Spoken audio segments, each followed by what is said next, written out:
I'm Michael LaFosse from the Origami Studio, and here is a butterfly that I was inspired to design to recognize the contributions to the origami world by Jean Baden-Gillette, a dear friend and who was a longtime president of Origami USA, a hard worker and an inspiration. Jean, this one's a long time coming, but we finally have your butterfly. We hope you enjoy it. This is a duo color change model.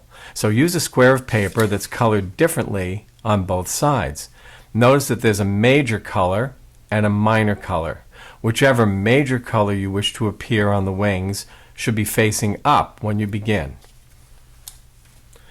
Fold in half, bottom edge to top.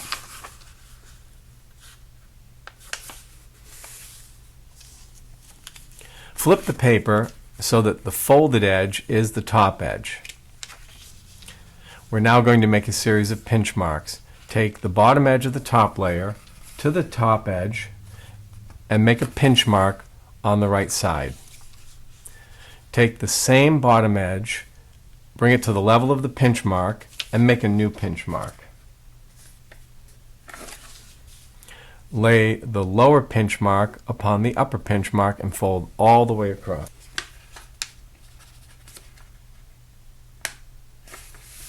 Turn the paper over to the other side and copy the folded margin.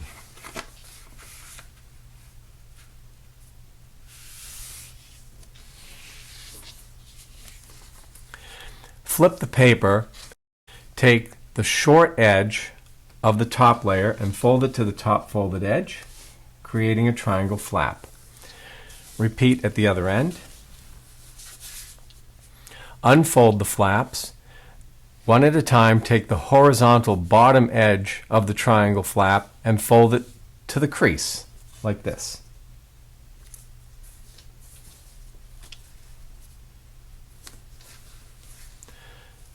Turn the flaps over, and you can see the color change shape. Flip the paper over to the other side. Take the short, raw edges of the top flap and fold them to the top folded edge.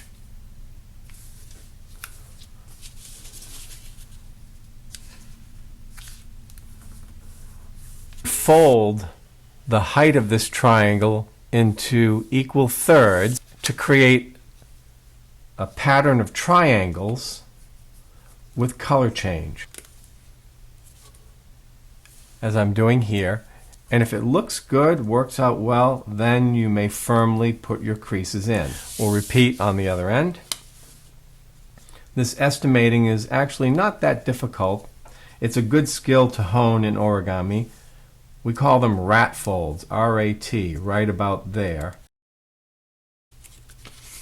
Open the paper and fold in half with your color change elements on the outside of the model.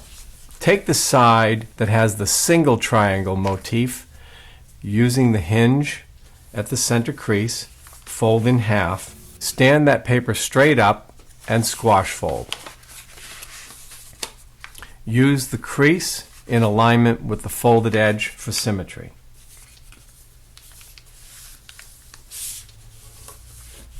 Turn the paper over to the other side. Let's first exercise this base hinge. The set we're squashing now has the multiple triangle series.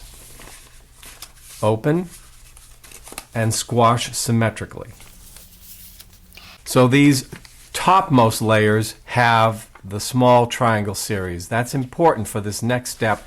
Take the square corner from the bottom, fold it to the middle of the top edge where the split ends.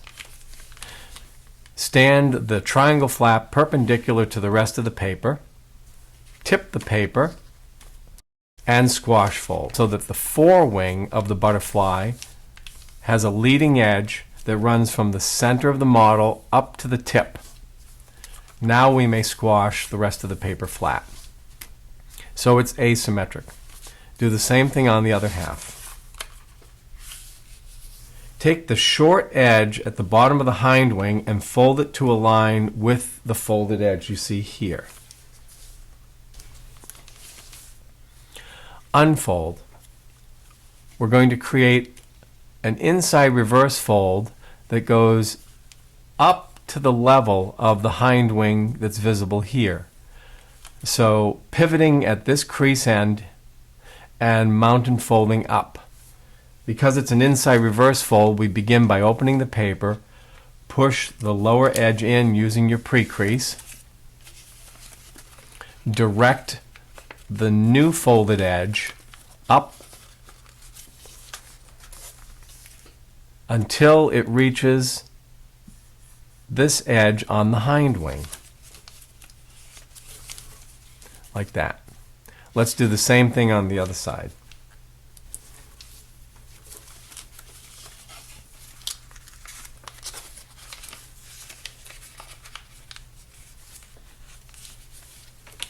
Next, we're going to make what I call a lunule, color change with a thin crescent moon shaped line.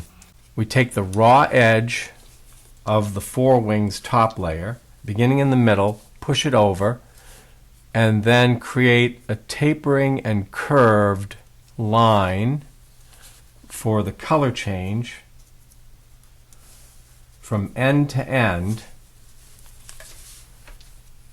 the length of the forewing, like this. Let's repeat on the other side.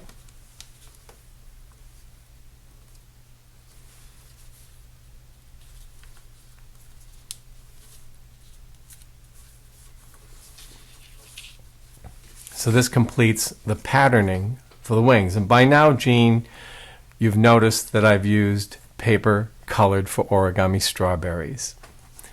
To finish the model, we're going to mountain fold lengthwise from the top of the head to the end of the abdomen, and so that the wing pattern display is on the outside of the model. Take the mountain folded edge and pivot over on top of one of the wings. Do not make a valley fold that goes all the way to the end of the head. Leave a little bit of a stair step here. But make the abdomen corner contact the back edge of the hind wing. Take the other wing set and fold it up to match the rest of the paper. You may open the wings and you can see this set up here. We need to make the head, and one of the best ways to begin this is to take a tool like this, a knitting needle or a bamboo skewer, and roll it inside. We're trying to puff open from the inside these layers. Alternately, you could take your thumbnail and fingernail and dig a little valley dent inside. The object of this is so that when you hold the abdomen tightly closed, the head paper stays puffed open, so that you may squash fold. And now we squash, like this. Bend the flattened paper under, and you can see the butterfly's head. This is what the underside looks like, and we want to make sure that those folds are flat and clean. Now we bring the wings together, and we're going to skinny the abdomen by folding these edges into the model, tapering the abdomen. So we fold them in like this, and on the other side,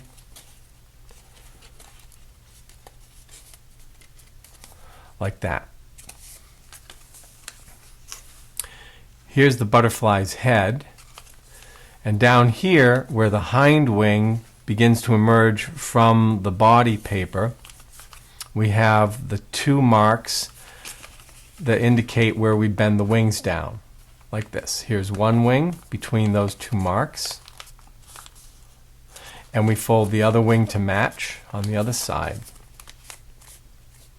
Set the wings out, and here at last, an origami butterfly for Jean Baden-Gillette. We hope you enjoyed this. Jean, thanks for all your good work and inspiring friendship.